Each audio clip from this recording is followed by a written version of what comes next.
এই যে সাদা তেল দিয়ে দিলাম, কড়া গরম হয়ে গেছে। এটা পাট শাক রান্না করব, দেখুন কি করে করছি। এইবার এর মধ্যে দিয়ে দেবো, কড়া গরম হয়ে গেছে, এর মধ্যে দিয়ে দেবো শুকনো লঙ্কা, 5 ফোড়ন দিয়ে দিলাম। দেখুন এর মধ্যে পেঁয়াজ রয়েছে, রসুন রয়েছে, কাঁচা লঙ্কা রয়েছে, দিয়ে দিলাম।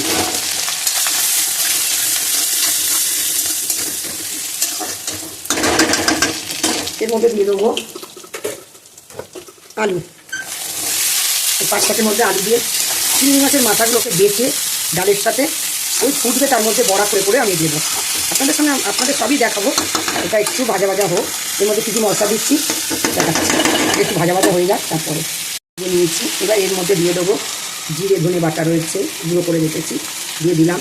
বেশি দেবো না মশলা, হালকা মশলার উপরে। এটা পাট শাকের ঝোল করছি, কিন্তু পাট শাকের অনেকে ডালও খায়, পাট শাক ভাজাও খায়, আমি ঝোল করবো। এই যে নুন দিয়ে দিলাম।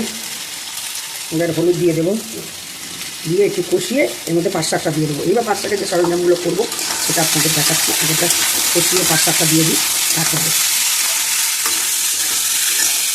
শাকটা দিয়ে দেবো। দেখুন এখানে পাট শাক দিয়ে দিচ্ছি এর মধ্যে। আমি আমার যেটা মনে ইচ্ছা হয় আমি সেইভাবেই রান্না করি।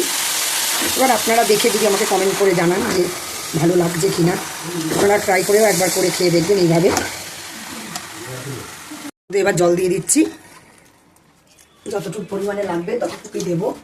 এই যে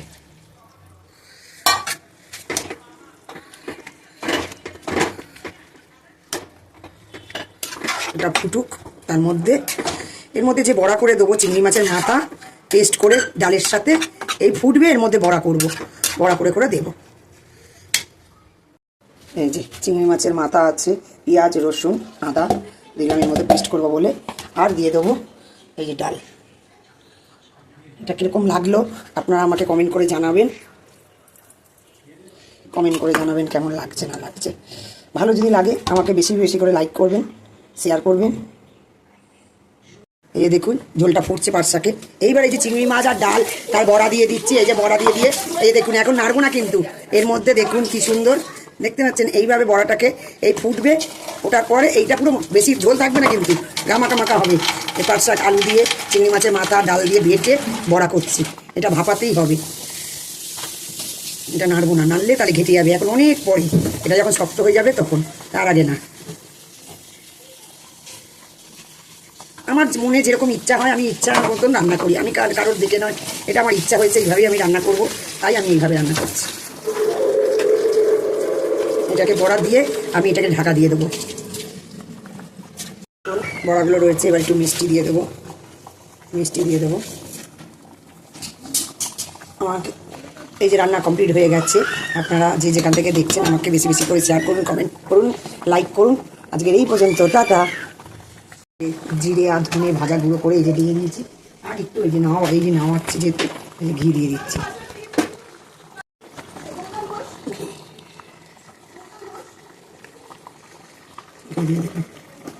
দেওয়া হয়ে গেছে,